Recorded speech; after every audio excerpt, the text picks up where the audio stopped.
네, 안녕하세요. 오늘은 철학과 굴뚝청소부 이제 3순환, 세 번째 이제 시즌이라고 볼 수 있겠죠. 그래서 이제 세 번째 반복하는 강의인데, 저번 첫 시간 때 말씀드렸듯이 이제 첫 번째 수업은 이제 파일럿 방송이기도 했지만, 일단은 제가 할 수 있는 만큼은 진행해 보도록 하겠습니다. 어, 그래서 일단 지난 첫 시간에는 대륙의 합리론자들을 한 번에 다 엮어봤죠. 그래서 데카르트와 라이프니츠, 뭐 스피노자, 라이프니츠 이렇게 해서 이제 세 명의 학자들을 한 번에 다 다뤄봤다라면, 그럼 오늘 이 시간에는 당연히 영국의 경험론자들을 다뤄봐야겠죠. 그래서 오늘은 로크, 버클리, 흉을 다뤄보도록 하겠습니다. 그래서 저 화면에 잠깐 얼굴 좀 보이시죠? 그래서 이 사람이 로크, 여기 버클리가 주교예요, 주교. 그래서 성직자란 소리입니다. 로크, 버클리, 흉. 그래서 얼굴은 이렇게 생겼다. 그래서 오늘 로크, 버클리, 흉에 대한 이제 과정을 한 번에 쭉 정리를 해서 이제 철학과 굴뚝청소부에서 이제 어떤 식으로 이제 이진경 선생님이 얼개를 잡아가고 계시는지 이걸 같이 한번 살펴보게 될 겁니다. 자, 그런데 일단 뭐 책에서도 다루고 있는 거지만 자, 이제 올라가 볼게요. 여러분, 이제 제가 강조하고 싶은 거는 어 지금 철학과 굴뚝청소부는 결국은 이 근대 철학에 대한 흐름과 현대 철학의 어떤 이 흐름, 이것을 한 번에 다 다루고 있거든요. 근데 이제 근대 철학의 흐름에 있어서 가장 중요한 게 이제 주체와 대상이 이분화돼 있다. 그러니까 주체와 대상으로 결국은 세계를 두 개로 이제 쪼개내는 것이 결국은 이제 근대 사회의 특징이라고 볼 수 있어요. 그랬을 때 결국은 지난 시간에 얘기한 것처럼 데카르트가 뭘 추구한 거였죠? 진리죠, 진리. 참된 지식에 대한 것이 어떻게 가능한가? 근데 참된 지식이 어떻게 가능한가에 대해서 이제 데카르트는 이제 인간의 생각하는 나를 통해서 이제 토대론, 어떤 확실성에 대한 이제 확고한 토대를 어디서부터 시작한다? 이제 사유하는 나라는 코기토에 대한 것부터 시작을 해서 점차적으로 세계에 대한 지식을 확장해 나가는 방식이었죠. 그래서 이제 본유관념이라는 얘기가 나온단 말이에요.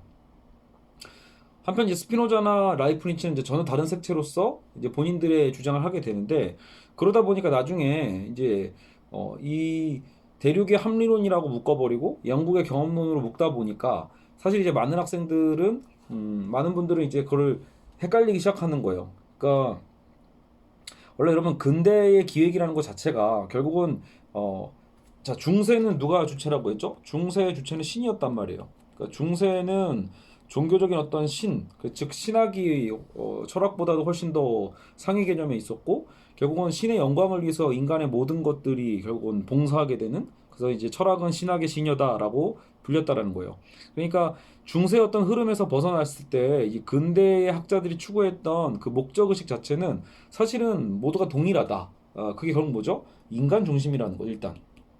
그러니까 제가 이 얘기를 지금 왜 하냐면, 대륙의 합리론과 영국의 경험론으로 싸우다 보면 마치 두 입장이 완전히 패가 갈려가지고 영원히 만나지 않을 것 같이 머릿속으로 이제 정리해 두시는 분들이 있는데, 결국은 두 편 모두가 근대학자다라는 것을 잊지 마셔야 됩니다. 그러니까 이 근대의 거대한 틀 내에서의 논쟁이기 때문에 가장 큰 범주에서 본다라면 신중심론에서 벗어나서 이제 인간 중심론으로 넘어갔다는 점에서는 대륙의 합리론이나 영국의 경험론이나 사실은 크게 다를 게 없다라는 거예요. 다만 그리고 또 목적도 같아요. 결국 진리, 어떻게 하면 참된 진리, 참된 지식을 얻을 수 있는가에 대한 그 목적 의식도 갖고 있다는 거죠. 다만 뭐가 다르다? 진리를 추구하는 방식에 있어서, 그죠? 그러니까 결국 이렇게 정리할 수 있을 것 같아요. 참된 지식을 어떤 그 추구하는 방법의 차이일 수도 있어요. 방법. 그랬을 때 대륙의 합리론이라는 애들은 이성론 합리론, 합리론자들은 말 그대로 사실 이제 그 데카르트가 얘기했던 본유관념처럼 우리가 이제 그 이성의 특징이죠. 그래서 우리 안에 있는 어떤 이미 선천적으로 내재된 어떤 능력을 통해서 펼쳐 나아가는 방식이란 말이에요. 그래서 지난 시간에 보면 스피노자랑 라이프니츠, 그 데카르트 이 세 명의 차이를 보다 보면 또 세 사람 사이도 너무 다르잖아요. 그죠? 뭐 예를 들어 데카르트는 이원론자, 스피노자는 일원론자, 그리고 이제 라이프니츠는 다원론자니까 아예 보는 세계가 다르지 않나요?라고 보실 수도 있겠지만, 여러 가지 견해는 나눌 수 있을지언정 그래도 그 세 사람의 연구 방법론의 공통점이 뭐예요? 결국은 이성이라는 방법을 쓰고 있다라는 거예요. 그러니까 사실상 세 사람 모두가 지난 시간에 이제 제가 마무리 때도 얘기를 했지만 오늘 배우게 되는 영국의 경험론자들이 추구하는 어떤 지식의 방식, 방법론과는 다르다라는 거예요. 영국의 경험론자들은 말 그대로 인간의 관찰, 우리가 우리의 감각이라고 하죠. 그러니까 우리의 어떤 감각을 통해서 관찰하고 경험한 것을 바탕으로 해서 참된 지식에 이를 수 있다. 이렇게 얘기하는 게 경험론자고, 이성론자, 합리론자들은 이성이라는 우리의 본유관념의 어떤 능력을 통해서 충분히 우리가 직관적으로 사실은 이 진실, 진리에 대해서 접근해 갈 수 있다. 이런 관점으로 보시면 되겠습니다. 그러니까 대륙의 합리론과 영국의 경험론이라고 해서 아, 얘네들은 완전 정반대야. 이렇게 오해하시면 안 됩니다. 그래서 결국 영국의 경험론 얘기하다 보면은 오늘 마지막에 배우게 되는 흉 때문에 살짝 또 뭐 그런 이미지도 있지만, 야, 대륙의 합리론은 객관과 객관성이고 영국의 경험론은 경험이니까 나 개인의 어떤 경험을 중시하는 거니까 주관적이야. 이렇게 또 외우시는 분들이 있거든요. 역시 그렇지 않다라는 거예요. 영국의 경험론이라고 해서 주관적인 게 아닙니다. 예, 물론 그 상대주의의 위험성, 즉 오늘 휴메에서 보면 알겠지만 회의주의로 기결되는 이제 그 위험이 있는 건 맞는데, 그렇다고 해서 영국의 경험론이 처음부터 야, 우린 그때그때 다른 거고 내 경험이 중요한 만큼 진리는 없어, 이런 말하는 사람들이 아니라는 거예요. 그거 오해하시면 안 됩니다. 자꾸 우리가 일상적으로 쓰는 경험이란 말 속에 보통 이제 너무 또 우리가 쉽게 경험하면 그냥 내 개인의 경험 이런 식으로 생각하거든요. 근데 그게 아닙니다. 영국의 경험론은 수많은 경험이에요. 단 한 번의 경험이 아니라 수많은 경험의 시행착오를 통해서 결국은 실험과 관찰인 것이 바로 그거잖아요. 실험실에 들어가서 계속 수백 번을 했을 때 계속해서 어떤 원인이 있으면 어떤 결과치가 계속 나오더라 라는 것이 확증될 수 있는가를 따져보는 거거든요. 그러니까 영국의 경험론이라고 해서 마치 굉장히 주관적이고 모호한 어떤 관점처럼 생각하시면 안 됩니다. 우리가 지금 배우고 있는 과학 있죠. 과학의 연구 방법론이 사실은 영국의 경험론을 많이 차용하고 있다는 것을 잊지 마시고요. 그러니까 사실은 둘 다 수학과 과학이라는 게 둘 다 어떤 객관과 진리를 추구하는 연구 방법들이지만, 수학이 실제로 어떤 연역적이고 어떤 공리에서 시작하잖아요. 어떤 진리에서 시작한단 말이에요. 그러니까 수학이 사실상 이제 대륙의 어떤 이성론과 굉장히 좀 밀접한 관련이 있다라면 영국의 경험론은 약간 과학적 탐구 방식과 연관이 되어 있다. 이렇게 이해하시면 되겠습니다. 그러니까 방법의 차이는 있지만 결국 목적하는 바는 뭐다? 그래서 객관적 진리에 도달하게 하는 것이 누구인가? 어떤 방법을 할 수 있는가? 방법의 차이지 목적에 대해서는 같다. 그래서 중세를 벗어나서 근대의 어떤 이런 나름대로 지식혁명이 일어날 수 있었던 거고요. 나중에 이제 이 지식혁명 안에서 이제 두 입장의 갈등을 칸트가 이제 종합하게 되는 것이죠. 이 흐름 이해하시겠죠? 예, 그리고 나서 역시 나중에 우리가 또 세트로 한번 배우게 되겠지만, 프로이트, 니체와 막스와 프로이트 이 세 사람을 이제 한 번에 묶을 날이 오겠지만, 그 세 사람의 역할이 결국은 뭐예요? 이런 근대의 객관성과 진리에 대한 지축을 흔드는 사람들이거든요. 그러면서 오히려 이제 현대 사상, 정말로 이제 상대주의 어떤 혹은 우리 개개인 어떤 주관성에 대한 중심들이 이제 어떻게 보면 되게 중요해지는, 그래서 보편성이 아니라 오히려 개별성 같은 게 더 중요해지는 이제 그런 현대 사상의 흐름은 나중에 나오게 되는 것이겠죠.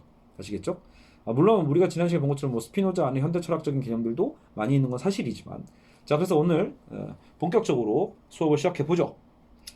자, 그래서 경험론자인 로크와 버클리와 힘을 다루기 이전에 우리는 유명론과 실제론에 대한 논쟁을 가볍게 정리를 하겠습니다. 유명론, 실제론. 그러니까 근대에서 경험론자들의 어떤 모토가 되는 건 사실 이 유명론입니다. 그리고 이제 실제론에 대한 실제론은 우리가 지난 시간에 배웠던 어떤 이성론의 어떤 모토가 될 수 있을 거예요. 그래서 영국의 경험론에 들어가기 앞서서 먼저 살펴봐야 될 부분이 바로 이 논쟁인데, 사실 서구의 철학은 실제론을 주축으로, 그러니까 여기가 대세였다라는 거죠. 여기 별표. 그래서 실제론이 무게를 가졌던 건 사실이라는 거. 여기를 주축으로 해서, 그러니까 고대 플라톤의 이데아, 전형적이죠. 플라톤의 이데아도 어떤 실제성에 대한 얘기거든요. 눈에 보이는 세계가 아님에도 분명히 실제함을 바탕으로 사유하고 있다는 거예요. 정말 눈에도 안 보여. 하지만 실제해. 이런 거거든요. 기독교의 신도 사실 실제론과 가깝죠. 그러니까 하나님이라는 존재도 눈으로 볼 수는 없어. 우리가 오감으로 느낄 수는 없지만 뭔가 실제해. 이런 거거든요. 그 믿음 속에서 시작하는 거잖아요. 그러니까 실제론이 굉장히 강력한 흐름을 차지하고 있었다. 현상들이 어떤 본질로서 실제하는 확실한 개념으로 전제하고 사유가 전개되었던 방식이 바로 이 실제론이죠. 그래서 이는 중세 기독교 신앙과도 연결이 된다라는 거예요. 그렇죠. 그래서 플라톤의 이데아가 나중에 이제 중세 신플라톤주의로 와서 아우구스티누스에게 받아들여져서 결국은 천국과 지옥이라는 어떤 이분법도 나오게 되고, 결국은 이게 중세 신앙에도 밀접한 영향을 미칩니다. 그래서 하나님은 본질적으로 실제적으로 존재하신다라는 어떤 전제 속에서 이제 어떤 신앙적인 연구가 활성화되는 거죠. 자, 중세는 그래서 신의 시대였고 이 신이라는 존재 역시 눈에 보이는 경험되는 존재가 아니라는 거죠. 그럼에도 신은 실제한다고 굳게 믿어져 왔다라는 것을 그래서 그런 식으로 우리는 중세를 보내왔다라는 겁니다.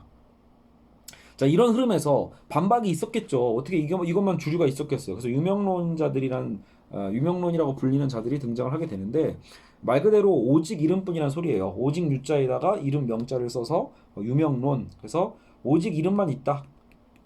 다르게 얘기하면 오직 이름이라는 건 오직 기호만 있다. 이렇게 생각해도 될 거예요. 즉 뭐예요? 하나님이라는 기호만 있다. 뭐 진리라는 기호만 있다. 그러니까 기호로 이름으로서 부를 수 있을 뿐이지 사실은 존재하지 않는다. 이런 뜻이에요. 엄밀하게 보면요. 그래서 유명론이라는 것은 신도 이데아도 모두 그냥 이름일 뿐이다. 즉 껍데기일 뿐인 거예요. 실제하는 것은 아니라는 거죠. 인간이란 보편자 또한 그저 이름일 뿐이고 그러니까 우리가 인간은 무엇인가 이렇게 묻지만 사실 그 인간이란 말도 굉장히 보편적인 어떤 추상적 단어잖아요. 그러니까 그래서 그것을 뭔가 인간 그 자체가 실제한다라고 생각하면서 연구하는 것은 어떻게 보면 유명론자들 입장에서는 부질없는 짓인 거예요. 예. 그래서 중요한 건 뭐예요? 오직 실제하는 건 한편으로는 이거 보편자들이 아니라 개별자들이라는 거죠. 오히려. 그러니까 유명론자들이 말하고 싶은 건 우리의 삶에 있어서 어떤 그 개별자들의 이 감각들이 더 중요하다고 본 거예요. 여기서 이제 우리가 오늘 다루게 되는 영국의 경험론자들의 연구 방법론이 튀어나오게 되는 거죠. 개별자를 아우르는 거대 주체나 보편자 개념을 비판하는 주장이 유명론자들에게 나온다.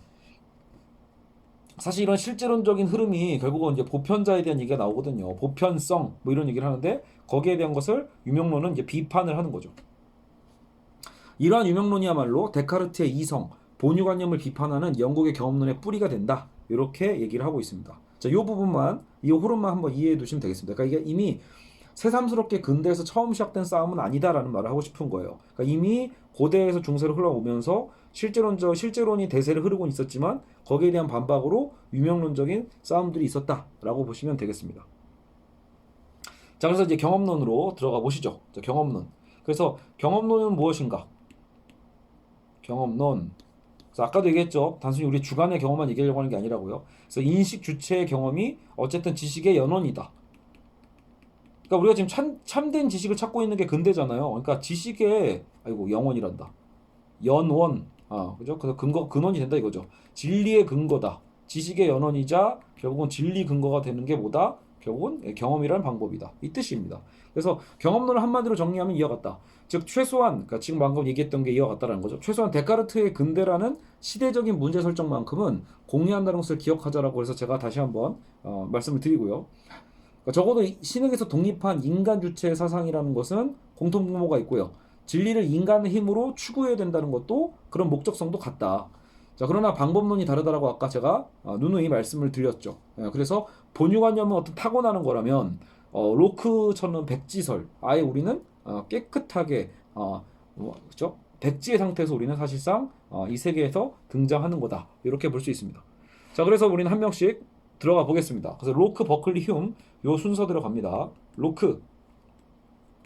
참고로 여러분 로크의 사회계약설이라는 책도 들어보셨을 거예요. 같은 학자입니다. 그만큼 이제 이 시대로 가면은 워낙 분야가 다양하게 진짜 너무 천재성이 있는 거죠. 사실 이 당시 학자들은요. 너무 다양한 분야를 다뤘기 때문에요. 이 로크를 우리가 오늘처럼 이렇게 철학의 어떤 인식론, 어떤 진리에 대한 탐구 방법론에서 로크를 다루기도 하지만 여러분 정치 사상사 공부하시는 분들은 로크를 주로 뭐로 다뤄요? 사회계약설. 사회계약설. 그래서 국가가 왜 존재하는가, 그리고 우리 어떤 인간 개개인의 권리는 어떠하고 재산권이 어떻게 형성되었고 권력을 어떻게 분립해야 되는가, 뭐 이런 거에 대해서 로크가 얘기를 하죠. 그래서 그런 부분을 많이 다루게 된다면 오늘 우리가 배우는 로크는 뭐예요? 말 그대로 그러면 참된 지식을 어떻게 얻을 수 있는가, 더 근원적인 탐구의 방법이죠. 여기서부터 아마 시작을 했을 거예요. 로크의 철학적 기반 역시 근대 철학의 주체 개념을 이어받고 있고 과학혁명을 통해서, 자, 그래서 경험론자들은 이 과학혁명을 매우 중시해요. 과학혁명, 그죠? 그러니까 데카르트만 중시한 게 아니에요. 그래서 근대의 이성론자들과 동일점이 있다. 그러니까 진리인식에 대한 가능성을 주장한다. 역시 얘네들도. 로크는 과학 발전을 가로막는 허구적 원리나 개념, 사고 등을 제거하는 청소부로서의 역할을 자임했다. 그래서 과학 발전은 뭔가 명명백백해야 되는데 이 명명백백히 밝히는 과정에서 문제가 되는 허구적 원리나 개념 사고를 물리쳐야 된다라고 본 거예요. 따라서 그에게는 경험과 관찰만이, 자 여기서 여러분 체크하세요. 경험론자이기 때문에 당연히 경험이란 말이 되겠지만 하나 더 플러스 해보자면 관찰이란 말을 쓸 수 있죠. 경험 관찰만이 과학에 이르는 유일한 길이다. 그러니까 이것으로 우리는 과학혁명을 이룰 수 있는 거예요. 다른 길은 없다. 뭔가 좀 본유관념 같은 거 없다. 결국 이 얘기예요. 애초에 그러니까 이 데카르트를 비판하면서 자기 논리, 자기의 이론을 개진했겠죠. 따라서 경험을 중시하는 입장에서 산수와 같은 매우 자명해 보이는 수학적 지식 역시 타고난 것이 아니다라고 로크는 비판을 합니다. 자, 데카르트는 수학적 사고를 되게 중시했잖아요. 나중에는 이제 코기토부터 시작을 해서 수학에 대한 진리성에 대해서 얘기를 하는데 로크가 보기에는 야 수학도 아니다. 이것도 경험이다라는 거죠. 뭐 2 더하기 3은 5인 것을 우리는 다 알고 있지 않냐 이렇게 얘기하지만 아니다. 이것도 실제로 우리가 손가락 2개와 3개를 또 더해봤더니 5개더라. 뭔가 이 펴보는 어떤 경험을 통해서 결국은 다 익혀가는 거 아니냐 이렇게 이제 반박을 하게 됩니다. 데카르트는 수학을 타고난 이성을 바탕으로 연역하는 방법론으로 생각했지만 로크가 보기에 수학 역시 단지 경험의 산물이고 수학은 기호라는 추상 이전에 실상의 경험의 반복을 통해서 쌓여지는 기술이 되는 거예요. 그러니까 수학도 결국 뭐다? 하나의 어떤 기계적인 어떤 그 기술, 우리 경험이 축적돼서 만들어갈 수 있는 일종의 기교에 가깝다라고 본 거예요. 혹여라도 경험 이전에 이성이 있다면 로크가 얘기한 것은 그래서 여기서 이제 타블로 라사라고도 표현하는데 백지설이죠. 우리나라 말로 하면 한자로 본다면 백지다. 말 그대로 하얀 도화지처럼 하얀 종이처럼 사실은 굳이 우리가 어떤 선험성이라는 것을 얘기하려면 타고난 어떤 무엇이 있다라고 얘기하려면 결국은 뭐다? 백지설밖에 없다. 우리는 아무것도 없습니다. 깨끗한 상태에서 태어나는 거고 모든 건 다 뭐예요? 교육인 거죠. 혹은 경험인 거고 오감을 통해서 만져보는 거고 알겠죠? 그래서 우리가 그 감각을 통해서 우리는 세계에 대한 진리를 알아가는 거다. 이렇게 얘기하는 게 로크의 경험론의 핵심적 주장입니다. 간단하죠? 안 어렵습니다. 사실 우리 상식에 부합해요. 우리가 실제로 이 정도의 고민은 중고등학교 때도 한두 번씩은 하죠. 아, 진짜 지식은 경험일까? 아니면 뭐 원래 타고나는 걸까? 뭐 이런 거에 대한 고민은 한단 말이에요. 자, 그래서 인간의 경험이란 불완전한 현실의 모습들을 관찰하여 점층적으로 불완전성을 제거하고 완전한 모습을 그려내는 것이다.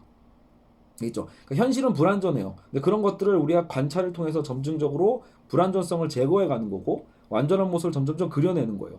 여러분 이런 것을 또 한편으로는 우리가 또 귀납이라고도 하잖아요. 예. 그러니까 뭔가 연역해 가는 게 아니라 다양한 어떤 벌어져 있는 것들에서 쳐내가면서 명확성으로 가는 거죠. 그렇죠? 자, 그래서 관념이라는 것도 선천적인 완전한 관념이 없고 경험 과정 거친 추상됨에 불과하다. 그래서 우리가 관념이라고 부르는 아까처럼 데카르트가 얘기했던 게 본유 관념이잖아요. 이 관념이라는 것도 결국 뭐다? 사실은 야 경험을 추상화시키면 이렇게 되는 거야. 경험이 쌓이고 쌓여서 이것을 결국 어떤 인간의 어떤 추상적 능력으로 만들면 그게 관념이라는 거지 타고난 관념이 아니다라는 거죠. 결국 어떤 일종의 완성물이라는 거예요. 결국 이러한 결과물 완성물에 이름만을 붙인 것에 불과하기에 그래서 유명론적인 특징과 똑같다라는 거예요. 다를 게 없다. 예전에 유명론에서 주장한 것과 다를 바가 없다고 보는 거예요. 로크는 자 여기서 이제 로크만의 특성이 드러나요. 자 로크는 잘 따라오세요. 단순관념이 있고 복합관념이 있다고 했거든요. 단순 복합 됐죠? 뭐냐? 단순관념은 사물에 의해 자극되어져서 만들어지는 거예요. 그러니까 예를 들어 누런 금속이라는 사물을 보고 우리가 자극되어져서 금이라고 판단하는 것, 혹은 노랗다고 판단하는 것. 그러니까 개에 의해서 우리가 자극되는 것, 사물에 의해 자극되어지는 것. 예. 반면 복합관념은 뭐예요? 우리의 사고가 이 단순관념들을 결합해서 만드는 것. 예. 그러니까 단순관념, 복합관념 이렇게 나눴을 때 복합관념은 이 단순관념이 합쳐지는 거다. 그러니까 단순관념 플러스 단순관념이 되면 이게 뭔가 복합이 되면 복합관념이다. 이렇게 보는 거예요. 그래서 여기서 책에서도 나온 개념이 자, 황금이라는 것에 플러스 산이라는 것. 그죠? 그러니까 두 개의 관념을 모아서 우리는 황금산이다라는 것을 복합관념으로 우리가 경험할 수 있다라는 거죠. 그죠? 자, 그래서 결국 복합관념이라고 불리는 것도 단순관념의 결국 뭐예요? 경험적 모음일 뿐이죠. 황금이라는 경험, 그리고 이제 산에 대한 어떤 우리의 경험치의 데이터들이 모이고 모여서 우리는 복합관념을 형성할 수 있다. 그래서 단순관념은 다 뭐예요? 자극이라고 지금 보고 있죠. 우리 안에서 지금 나온 게 아니라 자극되어진 거예요. 그러니까요. 여러분이 화면을 통해서 자극되어지고 있는 거고 우리는 어떤 맛도 마찬가지죠. 그래서 어떤 이 대상에 의해서 우리가 자극되어지는 거예요. 예. 그래서 그 자극되어지는 어떤 기초적인 어떤 감각이 단순관념이라면 복합관념은 이 단순관념을 모으고 모아서 형성해내는 관점이다라고 보는 거죠. 그래서 복합관념이라는 불리는 것도 아까처럼 경험적 모험에 불과하기에 이름뿐인 개념에 불과하다라고 볼 수 있고요. 그 자체로 그래서 실제하는 건 아니다. 그래서 실제론에 대한 비판으로도 연결이 됩니다. 됐나요? 단순관념, 복합관념. 요 정도까지만 일단 알아두시면 됩니다. 자, 그리고 이제 우리는 로크의 딜레마를 살펴볼 거예요. 로크의 한계죠, 어떻게 보면. 자, 로크의 여기까지 주장을 봤을 때는 또 그럴싸하지만, 자, 로크의 딜레마 첫 번째. 1. 실체 문제가 있어요. 자, 로크는 아까도 얘기했지만 유명론을 받아들여서 사실은 실제하고 있다는 게 없기 때문에 실체 개념이 있어서는 안 돼요. 그러니까요. 로크의 주장대로라면 실체는 존재하면 안 되죠. 왜? 오직 이름뿐이니까요. 경험이 모이고 모여서 그냥 경험치가 모여가지고 어떤 관념을 형성하는 것 뿐이기 때문에 뭔가 본질적이고 실제적인 게 있어서는 안 됩니다. 근데 그 실체 문제에 있어서 약간 문제가 생긴 게 뭐냐면, 자, 보세요. 로크의 핵심적인 주장은 인간의 감각이 대상에 대한 경험을 통해서 얻어지는 지식이라는 점에 있어요. 그렇죠? 아까도 얘기했지만 인간의 감각이 대상에 대한 경험을 통해서, 그렇죠? 우리가 어떤 맛을 봤다. 거기에 대한 경험을 통해서 이것은 맛있다. 혹은 저 색을 보면서 색에 의해서 우리는 자극을 받아서 저거는 굉장히 아름답다. 뭐 이런 경험을 받는 거잖아요. 그러니까 경험을 하기 위해서 어떤 식으로든 경험 주체인 인간에게 자극을 줘야 되는. 자, 문제는 이거죠. 자, 우리 인간이 있어요. 나가 있죠. 우리는 인간은 경험 주체인 인간이죠, 결국은요. 경험을 하는 인간, 어쨌든 경험을 하는 인간은 결국은 어떤 그 대상에 의해서 자극을 받는다고 했잖아요. 자극을 통해서 감각적 자극을 받는 거죠. 그걸 통해서 우리가 경험을 하게 되는데 문제가 생기는 게 뭐예요? 그렇다면 자극을 줘야만 하는 어떤 그 대상은 무엇이냐라는 거예요. 그 대상. 그래서 단순관념을 야기하는 최소한의 뭔가의 물질이겠죠. 그러니까요. 최소한의 물질. 예. 여러분이 지금 화면을 보고 있는 최소한의 그 물질성. 제가 지금 이 나름대로 펜을 보고 있는데 이 펜이 나에게 어떤 자극을 줬다라고 했을 때 그 경험이 중요해라고 얘기를 하고 있지만 사실 우리가 이제 따져 묻는 거죠. 로크한테. 야, 근데 너에게 자극을 주는 그 물질 무언가는 꼭 있어야 되는 거 아니야? 아니면 자극을 받을 수가 없잖아요. 그래서 우리가 자극을 주는 그 무엇은 뭐냐? 우리의 경험 주체에게 자극을 주는 그 대상은 최소한 존재해야 되는 거 아닌가? 이렇게 얘기를 하게 되죠. 그러니까 로크도 그 부분에 대해서 고민하다가 맞아. 그건 필요하네. 라고 해서 물질적 실체에 대한 개념을 인정을 합니다. 그렇죠? 그 최소한의 물질 그 자체에 인정을 해야 되니까 예를 들어 잘못 경험할 수도 있잖아요. 예. 그래서 저게 사실은 귀신이 아니야. 근데 우리 귀신으로 경험을 잘못할 수도 있잖아요.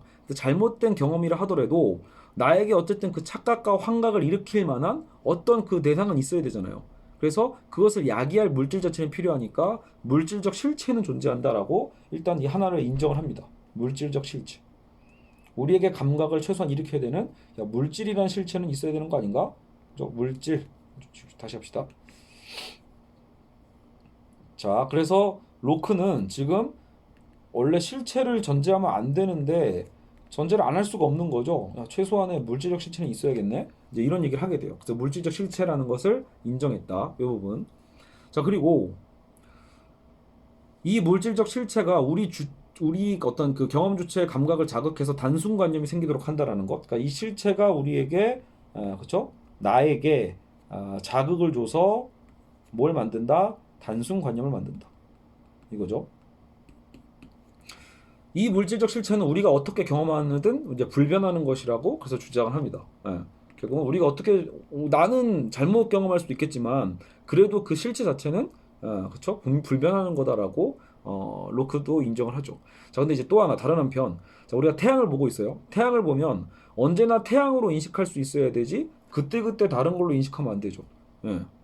나는 내가 아까 아침에는 태양이라고 봤다가 1시간 후에는 누구한테 달이라고 얘기하고 있어. 그죠?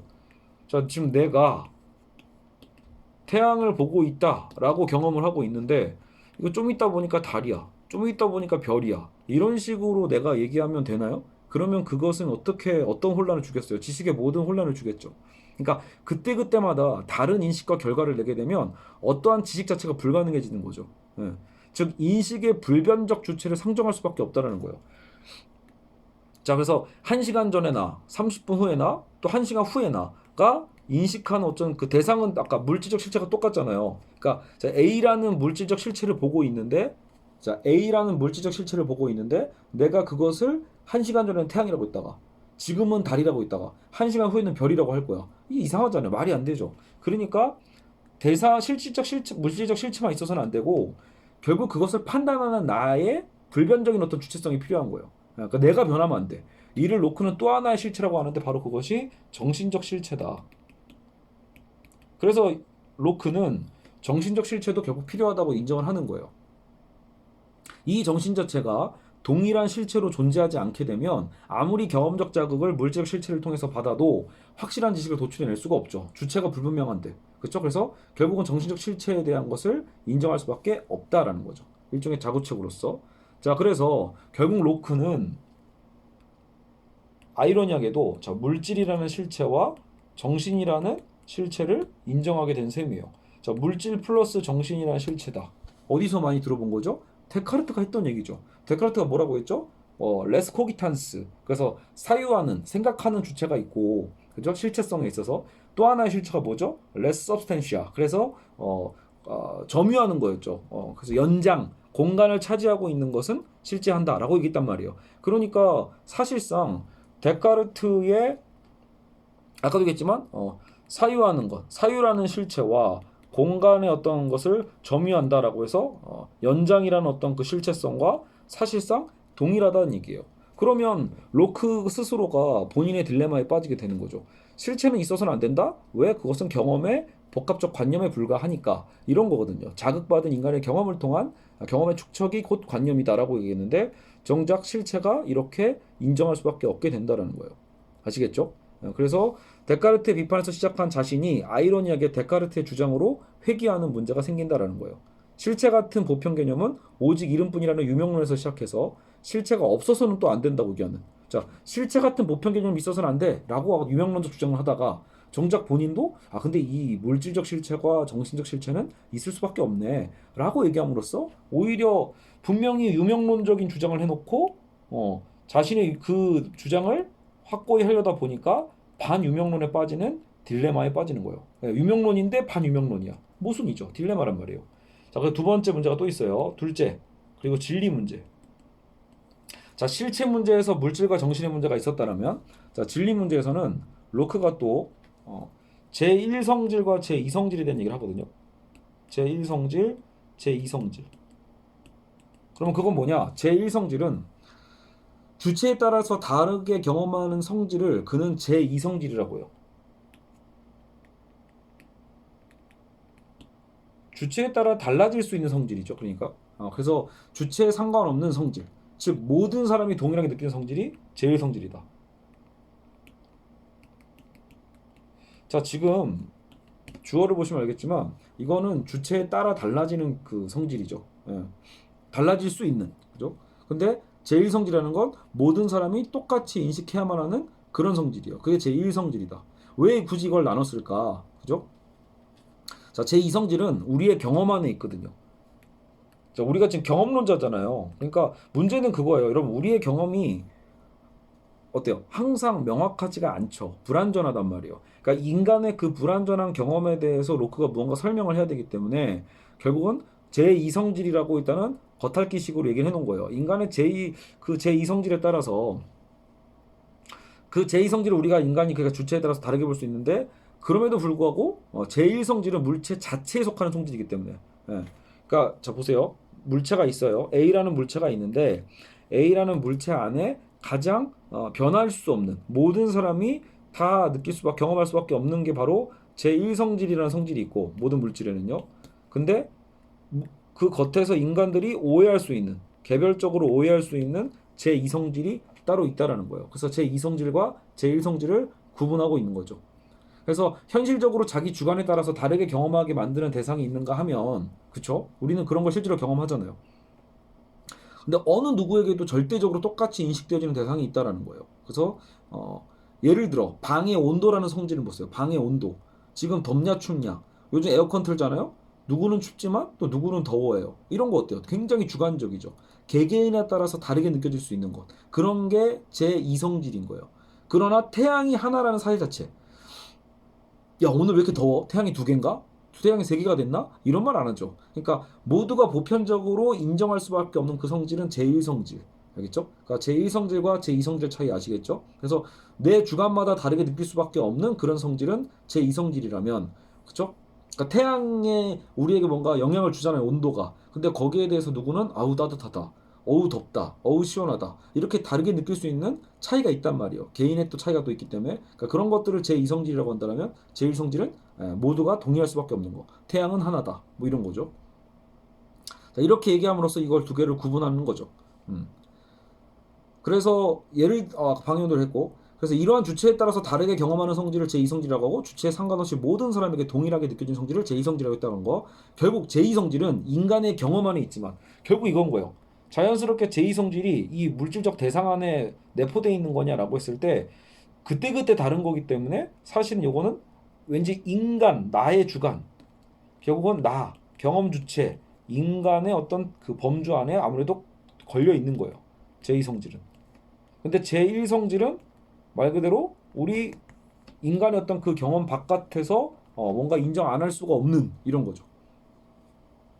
주체에 상관없이 모든 사람에게 동일한 게 제1성질. 그렇죠? 제2성질은 인간의 경험 안에 있지만 제1성질은 물질 자체에 속하는 성질이 아니겠냐. 이렇게 이제 로크가 구분을 하고 있습니다. 이 구분을 안 했으면 다 설명할 수가 없으니까요. 그러니까 사람들이 자꾸 반박을 할 거 아니에요. 왜 그러면 경험이 그렇게 확실하면 왜 우리는 온도에 따라서 다르게 느끼는가? 뭐 이런 식으로 계속 반박할 거 아니에요. 그러니까 거기에 대해서 그러니까 로커가 나름대로 답변을 한 거겠죠. 머리를 쓴 거죠 먼저. 야 그거는 제2성질이라고 부르는 거니까 진짜 중요한 건 어떻게 보면 제1성질이지. 뭐 이런 식으로 얘기했을 거란 말이에요. 그렇죠? 그러니까 진리가 가능한 것도 제2성질 때문이겠어요? 아니죠. 제2성질은 그때그때 다른데 누구는 춥고 누구는 더운데 그러니까 제2성질로는 진리를 파악할 수 없어요. 진리의 파악은 제1성질의 영역이다 라고 보는 거죠. 우리가 동일하게 경험하는 이유가 사물에 속하는 성질 자체 때문이다 이렇게 얘기하는 거예요. 사물은 그런 성질을 타고난다는 것인데 이것은 데카르트가 자 재밌죠? 지금 뭐라고 해요? 제1성질이 사물 안에 내재해 있는 거예요. 사물 안에 이미 내재되어 있는 성질이에요. 그러면 여러분 사물 안에 이미 내재되어 있다는 게 결국은 뭐예요? 그게 본유 성질이라는 거죠. 일종의 원래부터 갖고 있는 성질. 그러면 인간의 경험과 상관없는 성질이잖아요. 인간의 불완전한 경험과 상관없는 본유 성질이 있다라고 로크가 얘기한 셈인데 이게 그러면 데카르트가 얘기했던 본유 관념과는 어떻게 다른 거죠? 이런 식의 반박이 나올 수 있다라는 거죠.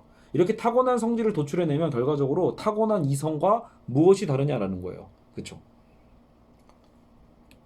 결국은 데카르트는 본유관념을 통해서 우리가 타고난 이성이 있다라고 얘기를 했는데 지금 로크는 물론 우리 안에 있는 걸 얘기한 건 아니지만 어쨌든 사물 내라고 얘기하더라도 사물 안에 타고난 사물, 타고난 어떤 특성이 있다라는 거죠. 본유 성질이 있다라고 얘기하면 인간에게는 그게 또 없을 건 뭐야? 그렇죠? 사물 안에 있다라면 인간에게도 없을 필요가 없잖아요. 그렇죠? 그러니까 결국은 로크의 한계, 로크의 딜레마는 이 두 군데서 나온다라는 거예요. 자, 다시 한번 정리할게요. 로크는 아까처럼 뭐 경험으로 모든 것을 진리를 파악할 수 있다라고 주장해 왔었는데 정작 본인이 딜레마에 빠지는 건 첫 번째가 실체 개념이라고 했죠. 그래서 이 실체성에 대해서 본인도 모르게 정신적 실체와 물질 실체라는 것을 인정하게 됨으로써 데카르트의 이원론적 실체와 다를 게 없다. 약간 이런 딜레마가 빠지게 되고 역시 마찬가지인 게 성질을 얘기하면서 제1성질, 2성질을 얘기하면서 결국은 본유관념에 대한 본유 성질에 대한 이야기를 하게 됨으로써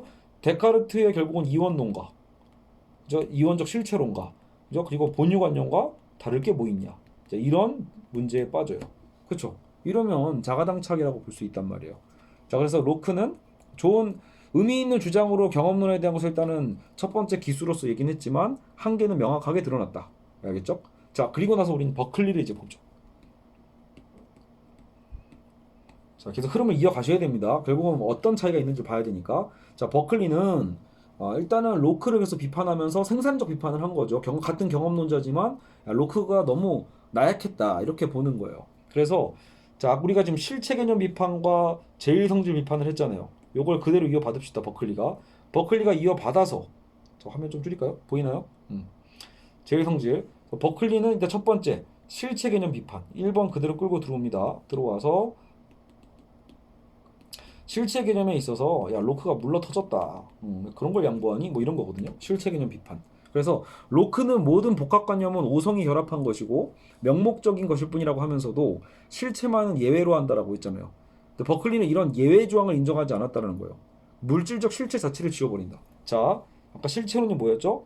야, 정신 실체와 그리고 물질이라는 실체가 둘 다 있을 수밖에 없어. 이런 식으로 지금 로크가 얘기를 했단 말이에요. 로크가 이렇게 얘기했다라면 자, 그죠? 칠판 보이시죠? 그러면 여러분 이렇게 이해하시면 돼요. 버클리의 매력이랄까? 버클리의 특징은 버클리는 이 정신만 인정하고 물질을 없애버립니다. 되게 과감한 주장이죠. 물질을 없앤다라는 거? 이런 거예요.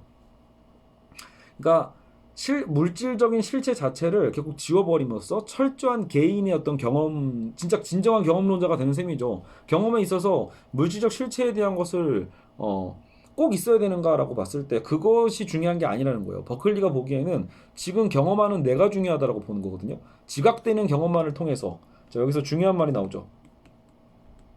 지각되는 경험. 자극받는 거니까 되는으로 합시다. 지각되는 우리가 감각적 경험이죠. 지각되는 경험을 통해서 존재를 도출해야 된다는 강한 주장을 하게 된다라는 거예요. 그렇죠? 그래서 로클리의 그 유명한 말, 지각되는 것이 존재하는 것이다. 라는 유명한 말이 있죠. 그러니까 지각이 되지 않으면 존재하지 않는다 소리잖아요. 지각되는 것이 존재하는 거. 이런 거예요. 자, 그리고 나서 제1성질에 대한 것도 비판합니다. 두 번째.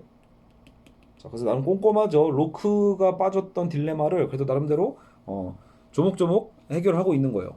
제1성질만 유독 물질 그 자체에 속하는 객관적 성질이라고 할 이유가 없다라고 이제 바로 얘기를 합니다. 그러니까 물질 안에 있는 왜 제1성질만 유독 물질 그 자체에 있냐. 자, 로크는 아까 뭐라고 했어요? 제1성질을 뭔가 물질 안에 이미 내포되어 있는 그런 성질로 봤고 제2성질은 우리 어떤 그 경험하는 주체인 인간의 어떤 그 연계성으로 봤잖아요. 근데 버클리가 보기엔 개인적으로 경험되지 않는 성질이란 알 수 없는 성질이다. 그러니까 나 개인적으로 경험되지 않는 성질은 그러니까 일성질이라는 건 지금 나잖아요. 경험하는 내가 알 수 없다는 거죠. 이건 그건 떨어져 있잖아. 물질과 내가 떨어져 있으면 이건 알 수 없음이 된다라는 거예요. 그 안에 내포된 어떤 성질 이런 건 그냥 없다라는 거예요. 존재하지 않는 거다. 그래서 버클리는 물질이라는 존재하지 않는다라고 아예 선언을 해버리는 거예요. 그러니까 이건 일과 연결이 되는 거죠. 아까 첫 번째 한계, 실체론적 한계와 제일성질 비판에 대한 것을 동시에 연결이 되는 셈이에요. 그래서 이렇게까지 과감한 주장을 하게 됩니다. 물질은 존재하지 않는다. 존재하는 것은 오직 지각되는 것뿐이다. 이게 이렇게 연결이 되는 거죠. 물질이란 존재하지 않는다. 오직 존재하는 것은 오직 지각된 것뿐이다. 이렇게 얘기를 하는 거죠. 그러니까 우리가 지각하지 않으면 인간이 경험적 지각을 하지 않으면 그것은 이미 존재하지 않는 것이다. 이런 얘기가 나오는 거죠. 예. 굉장히 과감한 그러니까 이 주장에 이제 당연히 여파가 있겠지만 일단은 논리적으로는 방어를 하긴 한 셈이에요. 그러니까 로크가 빠져버렸던 어떤 그 늪에서 나름대로 끌어내 준 거죠. 야 그냥 치졸하게 물질적 실체 같은 거 인정할 필요 없고 제1성질 같은 거 필요 없어. 중요한 건 나야. 우리의 경험이 중요한 거지. 이런 얘기를 하게 되는 거예요. 그래서 왜 이런 주장이 가능했을까? 왜 어떻게 이렇게 과감한 주장이 가능했을까 싶다라면 로크야 뭐 과학적 연구 방법에 대해서 되게 관심이 많았지만 버클리는 주교란 말이에요. 주교. 그러니까 성직자예요. 성직자. 그렇기 때문에 아마도 굳이 과학주의에 대한 미련이 별로 없었다라고 볼 수 있어요. 로크는 과학주의에 관심이 많았지만 버클리는 주교야. 성직자가 과학이 뭐 알게 뭐야 이렇게 생각할 수도 있잖아요. 과학주의에 대해서 관심이 없었기 때문에 이렇게 과감한 주장을 한 게 아닐까라고 얘기를 합니다. 그랬기 때문에 철저한 자신의 지각을 중심으로 물질적 실체와 제1성질을 아예 무시할 수 있었던 거죠. 어차피 신의 영역을 믿어야 하는 자로서 신의 능력을 통한 해결에 기대게 될 수밖에 없다. 자, 그래서 버클리의 한계점도 이제 봐야겠죠. 어떻게 보면 그래서 야 그러면 지각하지 않으면 어떻게 해? 이런 거거든요. 그러니까 아까 이런 비판이 진짜 한계부터 얘기하면서 얘기합시다. 자, 그럼 버클리의 한계. 자, 그럼 버클리의 한계는 무엇인가라고 했을 때 결국은 버클리는 다시 신에게 회귀할 수밖에 없어요. 신에 대한 의존. 성직자이니까 당연한 걸 수도 있지만 결국은 경험론자로서 철저하게 신학에서 벗어나려고 하는 거라기보다는 오히려 우리는 신의 능력에 기대해야 된다라고 보는 거예요. 사실 이거는 데카르트도 보여줬던 부분이거든요. 데카르트도 결국은 신에 대한 기교를 갖고 있으니까요. 잠시만요. 네, 갑자기 제 PC에 카톡이 켜지는 바람에 소리가 났습니다. 자, 그래서 신에 대한 의존을 할 수밖에 없는데, 그러니까 예를 들어 누가 이런 비판을 할 수밖에 없죠. 버클리의 상황 자체가 결국은 이제 확고한 경험론이 될 수는 없다는 거. 신의 도움을 천명하는 순간, 아까도 얘기했잖아요. 중세의 흐름을 벗어나는 게 근대인데, 근대에서 다시 신의 도움을 받는다는 것 자체가 어때요? 너무 좀 뭐죠? 원래의 아빠 나 독립할래라고 하면서 큰 소리 치고 나갔는데, 아빠 나 독립은 했는데 돈 좀 붙여줘, 이런 거랑 똑같은 셈이라는 거예요. 그쵸? 아들이 집 나가서 독립하겠다고 집 나갔는데 자식이 집을 나갔어요. 그럼 멋지게 독립을 하던가. 근데 자꾸 돈은 붙여달래. 이게 뭐야? 진정한 독립이 아니죠. 그런 셈이라는 거예요. 영국의 경험론자들의 한계가 바로 그런 부분도 없잖아 있다. 정말 쿨하게 벗어나고 싶었는데 결국 다시 또 신에게 구걸하게 되잖아요. 이런 문제. 그러니까 버클리의 한계가 바로 이런 거예요. 그러다 보니까 이런 당연히 비판이 나올 수밖에 없죠. 지각되는 것만이 존재하는 거라면 지금 이 순간 내가 지각하지 않는 건 존재하지 않는다는 소리잖아. 이거거든요. 그러면 내가 지금 이 순간 아내를 인식하고 있지 않고 자식도 지각할 수 없어. 뭐 눈으로 볼 수도 없고 후각으로 맡을 수도 없고 청각으로 들리지도 않는 곳에 있다라고 보는 거예요. 그러니까 그러면 심지어 내 멀리 있는 친척과 친구들 다 존재하지 않는 거냐? 이렇게 물어보게 되죠. 야, 그러면 그거는 유령이란 소리야? 이런 반박이 나올 수밖에 없죠. 네. 실제로 이제 그런 비판이 있었다고 한 것 같아요. 방금 전에 내가 지금 이 방에서 책상과 책걸상을 보면서 지각을 하고 있었는데, 자, 문을 닫고 나왔어. 문 닫고 나오는 즉시 결국은 책상과 책걸상들은 뭐 소리를 내는 건 아니니까 그럼 우리 이제 지각될 수가 없죠. 내가 지각하지 않는 순간에 그러면 책상과 걸상은 뭐냐라는 거예요. 예. 그러니까 내 사무실 안에 있는 책걸상은 그렇다면 없어진 거냐, 존재하지 않는 거냐라고 물을 때 그건 말이 안 되잖아요. 누가 봐도 그거는 지금 내가 비록 지각하지 않고 있더라도 방금 내가 지각을 했잖아요. 그러니까 당연히 그 실존에 대한 게 존재에 대한 게 유지가 돼야 되는 거 아니야? 라고 우리는 믿는 게 상식이잖아요. 방금 내가 눈앞에 봤으니까. 그러니까 그랬을 때 당연히 이렇게 지각하는 것만이 존재한다라고 말했을 때 이런 버클리의 주장에 대해서 비판할 수밖에 없는 거예요. 근데 버클리의 대답은 오히려 이런 황당함으로 나옵니다. 한편으론 전능하신 하나님이 지각해주고 있기 때문에 우리 집사람은 존재한다. 아까 이게 바로 신에 대한 기대인 거예요. 자, 신은 어떤 존재죠? 전능하죠. 그러니까 전능하기 때문에 가능하다는 거예요. 전능한 신이 이미 나 대신 이 세계를 지각해주고 계신다라는 거예요. 전능한 신이 지금 현재 나는 지각하지 않더라도 신이 모든 것을 지각해주고 계시기 때문에 그래서 그는 존재한다. 내 와이프는 그래서 존재할 수 있고 내가 방금 보고 나온 책걸상도 여전히 존재한다라고 나는 확신할 수 있다라는 거죠. 결국은 신에게 기대게 된다라는 거예요. 그래서 자, 신의 힘을 빌어서 자신의 지각의 범주를 크게 넓히고 있는 거죠. 그러니까 나의 지각은 단순히 요런 관점의 나의 지각이 아니라 그럼 뭐야? 나는 신을 등에 업고 있잖아. 그러니까 신의 지각으로서 사실 이 세계가 존재한다는 것을 안다라는 거예요. 자, 그러면 설령 그래, 그럼 이것도 나름대로 심오하다라고 해서 버클리의 이 주장을 받아들인다고 생각해 봅시다. 그랬을 때도 어떤 문제가 생겨요? 결국은 그러면 이런 문제죠. 네 말이 맞다라면, 그죠? 그러면 신화적 존재와 같은 현재 인간이 그러니까 신화적 존재 있잖아요. 뭐 예를 들어 뭐 헤라클레스 뭐 이런 거. 근데 인간이 진짜 지각하지 못하죠. 근데 만약에 신이 지각하면 존재할 수 있다는 가능성 속에서 결국은 수많은 무궁무진한 존재들이 다 생겨날 수도 있는 거예요. 그러니까 지금 우리는 보지 못했지만 진짜로 그러면 유니콘이 있는 거 아니야?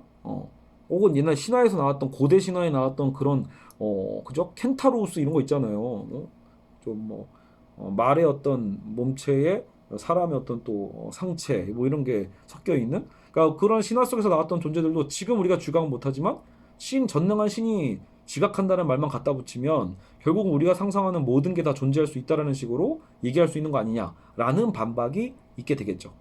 물론 제가 보기엔 버클리 나름의 내가 그렇게까지 얘기했니? 뭐 이렇게 반박할 여지는 분명히 있다고 봅니다. 아마도 버클리 전문가분들은 여기에 대한 답변을 준비해 놓고 계시겠죠. 어쨌든 우리는 이 부분까지만 살펴볼 거예요. 그래서 버클리가 어떻게 로크의 지금 아까 봤죠? 제1성질에 대한 것을 해체하고 물질적 실체에 대한 것을 해체함으로써 나름의 어쨌든 그 실체론적인 논쟁에서 좀 자유로워질 수 있었다. 그만큼 경험에 대한 중요성을 더 확보할 수 있었다. 이런 것에 대한 의의가 있다.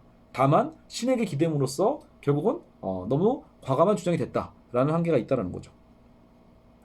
자, 게다가 버클리는 물질이나 실체는 또 제거했지만, 자, 여전히 우리 보여? 아까 로크의 한계를 우리가 이미 알고 있었지만, 로크의 한계 중에, 자, 실체론을 주장했다는 게 문제긴 문제인데, 물질적 실체와 정신적 실체 둘 다 주장했다는 게 문제잖아요. 첫 번째, 두 번째. 지금 버클리는 뭐만 제거했죠? 물질적 실체는 제거했지만, 버클리조차도 얘는 제거할 수 없다고 본 거예요. 예. 아니, 나라는 경험적 주체인 정신이라는 주체를 어떻게 없앨 수 있냐라는 거죠. 그러니까 정신마저 없으면 경험이 안 되죠. 정신이 없으면 경험도 불가능해요. 사실 당연한 걸 수도 있죠. 그렇기 때문에 버클리도 정신적 주체는 내비둬요. 이 실체성은 어쩔 수 없다라고 보는 거니까. 그러면 결국 버클리도 데카르트가 얘기했던 어떤 사유하는 것, 코기토에 대한 개념은 남겨둔 거 아닌가? 라는 어떤 생각을 하게 돼 있죠. 결국은 그것 때문에 버클리를 우리가 지독한 어떤 관념론자다 이렇게들 표현을 하는 거예요.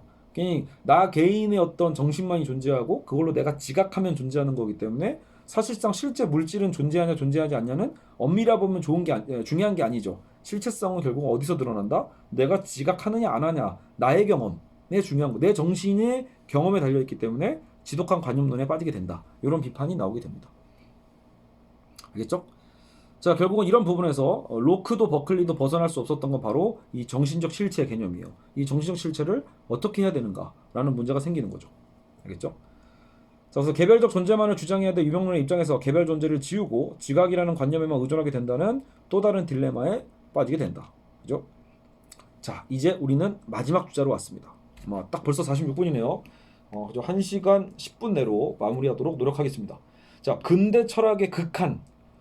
이제 흉까지 와버리면 결국은 회의주의로 빠지게 됩니다. 자, 과학에서 회의주의로 가는 거예요. 원래는 여러분 버클리를 제외해서 로크랑 휴문요 철저한 과학주의를 그래도 신봉하고 싶어했던 거예요. 경험과학을 통해서 진리를 구성하고 싶었던 건데 어쨌든 이 사람들은 철학자잖아. 그러니까 더 엄밀하게 확실한 지식을 위해서 계속해서 의심을 던지고 연구하다 보니까 결국은 본의 아니게입니다. 본의 아니게. 목적이 아니에요. 회의주의가 목적 아닙니다. 열심히 따져보다 보니까 결국은 흉도 회의주의자에 빠져버리는 거예요. 자기가 스스로 뭐가 뭔지 알 수 없다 이렇게 되는 거거든요. 그걸 이해하셔야 돼요. 흉 하면 막 회의주의자 이렇게 외워버리시면 흉이 마치 회의주의를 좋아하는 사람처럼 여긴단 말이에요. 흉은 회의주의자가 되고 싶었던 게 아니라는 거예요. 오히려 영국의 경험론자로서 경험 관찰을 통한 엄밀한 과학주의를 도출해내고자 한 노력했던 학자다. 그것을 이제 잊지 말자라는 거예요. 일단은요. 자, 그래서 그는 엄밀한 과학을 증명하기 위해서 7가지 관계를 찾아내었는데 7개의 어떤 관계를 찾았는데 이 중에 4가지는 확실. 4개라고 합시다. 4개는 확실. 3개는 불확실. 이렇게 얘기를 했대요. 그래서 4개가 뭐냐라고 할 때 유사관계, 양적관계, 질적관계, 그리고 반대관계. 이런 것들은 명확하다. 이렇게 구분을 했대요. 구체적인까지 볼 시간이 없으니까 이건 됐고요. 그러니까 어쨌든 유사관계, 양적관계, 질적관계, 반대관계는 어쨌든 명확하게 우리가 확인할 수 있는 거다라고 봤어요. 근데 불확실한 게 뭐냐면 동일관계, 동일한가 안 한가. 그리고 시간과 공간에 대한 관계. 또 하나는 인과관계. 요 3가지는 불명확하다라고 본 거예요. 자, 여기서 이제 우리가 특히 관심을 가져야 되는 게 요 인과관계예요. 인과관계. 여러분 인과론이라는 거 많이 들어봤죠? 인과론, 원인과 결과. 원인이 있으면 결과가 있다예요. 인과론은 여러분 인과론이야말로 과학의 꽃이에요. 과학의 핵심 이거거든요. 과학이 결국 하고 싶은 게 뭐예요? 어떤 현상을 보고 우리가 그 현상을 보면서 뭔가 탐구를 한다는 것보다 이런 원인이 주어지면 이런 결과가 나타나네. 이것을 실험을 통해서 우리가 확증하고 증명하는 거란 말이에요. 근데 그 인과관계를 불확실하다라고 봤기 때문에 인과관계야말로 과학의 법칙을 가능케 하는 핵심 논리인데 그것을 부정하는 문제가 생겨버리는 거죠. 과학의 중축, 과학의 핵심이에요. 근데 그 인과론을 믿을 수 없다라고 휴먼 의심을 한 거죠. 근데 왜 그가 그렇게 생각했는가? 그죠? 휴미 보기에는 원인과 결과라는 확고한 어떤 법칙이 있는 게 아니라 일종의 휴미 보는 이걸 우연이라고 봤어요. 되려. 예. 아니 그렇게 자주 일어나는데 어떻게 그게 우연이야라고 하겠지만 얼마든지 가능하다고 보는 거거든요. 예외성이 있으니까. 그래서 그저 연접된 아까 시간과 공간도 연결이 되죠. 시간적으로나 공간적으로 그냥 붙어 있을 뿐이에요. 시간과 공간적으로 어쩌다 붙어 있어서 나타나는 현상이지 그 원인이 이 결과를 100% 확실하게 만들어내는 건 아니야. 그래서 어떤 습관적 판단이라고까지 얘기를 한단 말이에요. 음. 그래서 결국 과학의 모든 법칙이 인과론으로 성립함을 보았을 때 결과적으로 휴은 본인이 원했던 결과는 아닌 거예요. 결국은 과학의 불가능성을 본인 스스로 입증해 버린 셈이 되는 거죠.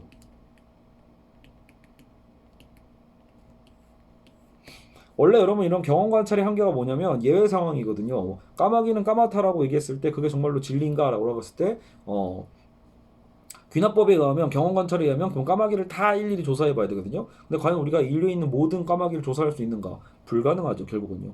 그러니까 사실상 까마귀는 까맣다라는 말 속에는 진리인 것 같지만 얼마든지 예외 상황도 있을 수 있기 때문에 우리가 확신할 수 없다라는 거예요. 휴메 입장에서는 꽤 엄격하고 은근히 그래도 객관적이고 냉철한 방법일 수도 있는 거죠. 예외 상황은 정말 있을 수 있잖아요. 그렇죠? 그렇기 때문에 예를 들어 뭐 모든 남자는 이렇다, 모든 여자는 이렇다. 지금 어때요? 그런 거에 대해서 누구도 생각하지 않죠. 왜 그래요? 얼마든지 다른 사람, 다른 존재가 나타날 수 있다는 것을 우리가 이제 또 시대와 공간에 따라서 알기 때문에 그래요. 그러니까 휴미 보기에는 시간과 공간에 있어서 어쩌다가 이게 자꾸 습관적으로 자주 생기는 어떤 현상, 우연적인 어떤 발생 이런 식으로 보는 거예요.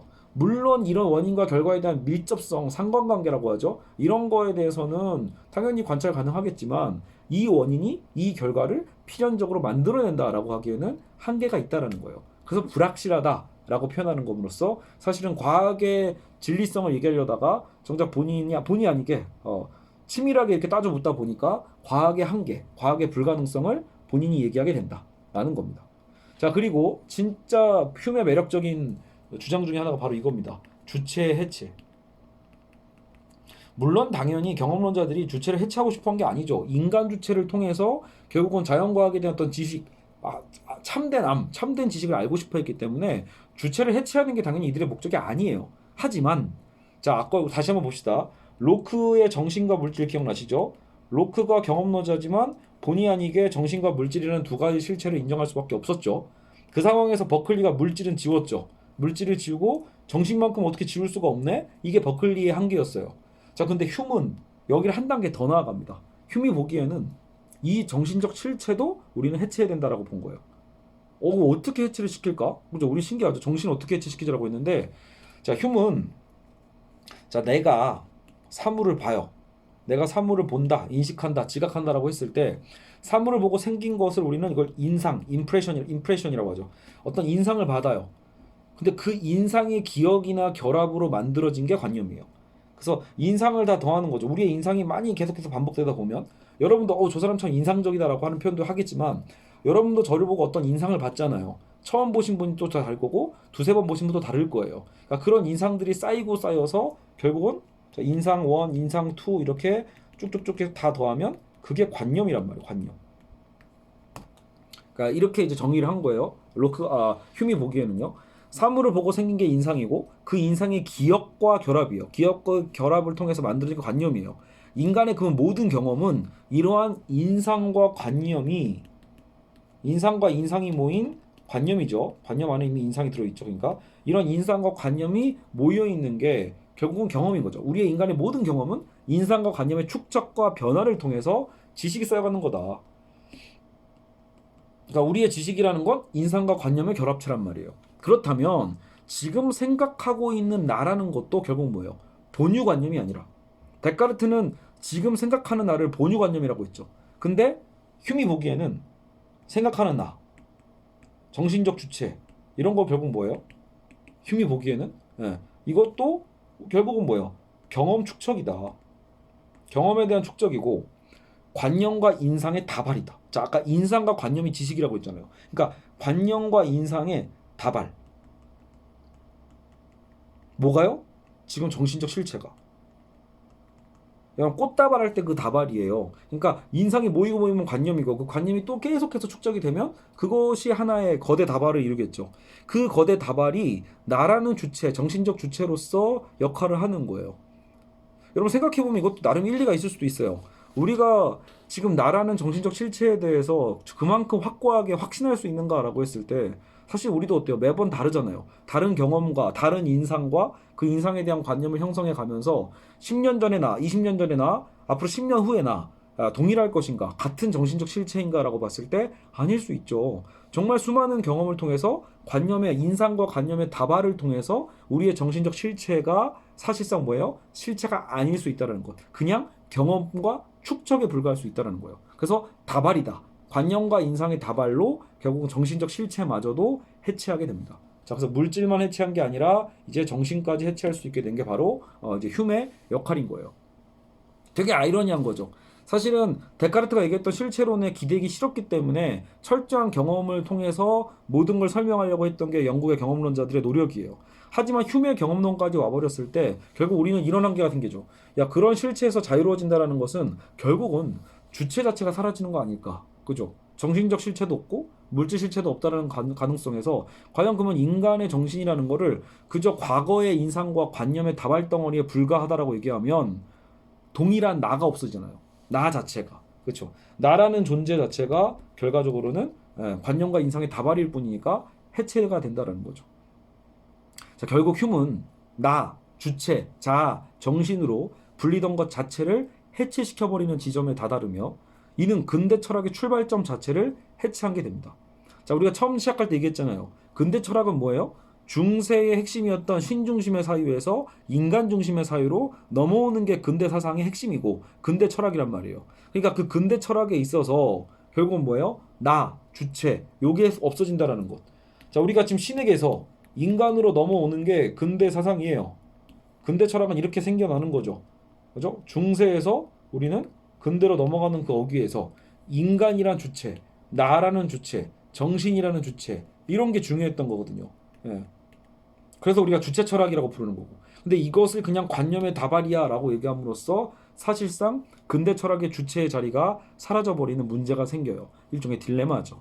알겠죠? 그래서 근대 철학의 가장 견고했던 출발점 자체를 해체하고 아까 인과론을 의심함으로써 과학의 방법론에 대한 의심도 생겨나고 결국은 원래 목적이었던 진리 파악을 포기하는 모순이 생기니까 여기서 회의주의에 빠졌다가 되는 거예요. 함정에 빠졌다처럼 회의주의에 빠진 게 된 거죠. 자기 주체가 사라진다면 근대 인간 주체의 문제 설정 자체를 벗어나게 된다. 결국 영국의 경험론자들은요. 근대적 문제 설정 속에서 유명론을 끝까지 밀고 간 결과 집요하게 끌고 간 거죠. 사실은요. 싸우면서. 근대 철학의 출발점이었던 주체라는 범주를 역설적으로 해체하게 된 것이며 진리의 인식 가능성에 대한 문제는 결국은 난항에 빠지게 된다. 예. 그래서 이제 어떡하지? 이제 진리는 어떻게 인식할 수 있는 거지? 인간적 주체마저도 해체가 됐고 물질적인 실체마저도 해체가 됐다라면 이제 어떻게 해야 되지? 이런 문제가 생겨나게 됩니다. 그게 바로 이제 근대 철학이 봉착하게 된 위기이자 딜레마예요. 나중에 결국 이제 구원투수가 나오죠. 예. 결국은 자 우리가 이제 오늘은 영국의 경험론을 쭉 다 살펴봤는데 대륙의 이제 이성론, 합리론, 이성론과 영국의 경험론을 살펴봤지만 결국 이 두 입장의 어떤 치열한 싸움 속에서 승부가 난 건 아니라는 거예요. 서로 주고받고니 한 거죠. 요 순간에서 결국은 이제 우린 흉까지 왔을 때 이제 근대 철학의 어떤 주체성이 주체 철학이 해체가 되는 문제를 겪어야 되는데 결국 요것을 종합해내고 다시 이제 이 위기를 구원해내는 게 결국 칸트입니다. 그래서 칸트가 과연 이것을 어떻게 해결하는지를 우리는 다음 시간에 정말 어려운 시간이 될 것 같아요. 어떻게 지금 이렇게 1시간 만에 이 세 명의 학자를 다 압축을 했지만 다음 시간에 과연 이제 칸트와 헤겔까지 칸트, 피이트, 헤겔까지 과연 한 번에 갈 수 있는지 저 스스로를 한번 시험해 보도록 하겠습니다. 자, 어쨌든 오늘 이렇게 해서 영국의 경험론 마무리하도록 하겠습니다. 그래서 대륙의 합리론과 대륙의 이성론이 더 좋은 편인 것 같아요. 대륙의 이성론과 영국의 경험론 2시간에 걸쳐서 일단 깔끔하게 죄송합니다. 제 스스로 깔끔하다고 해서 어쨌든 잘 마무리했습니다. 아시겠죠? 다음 시간 이제 칸트, 피이테, 헤겔 편에서 다시 뵙도록 하겠습니다. 감사합니다.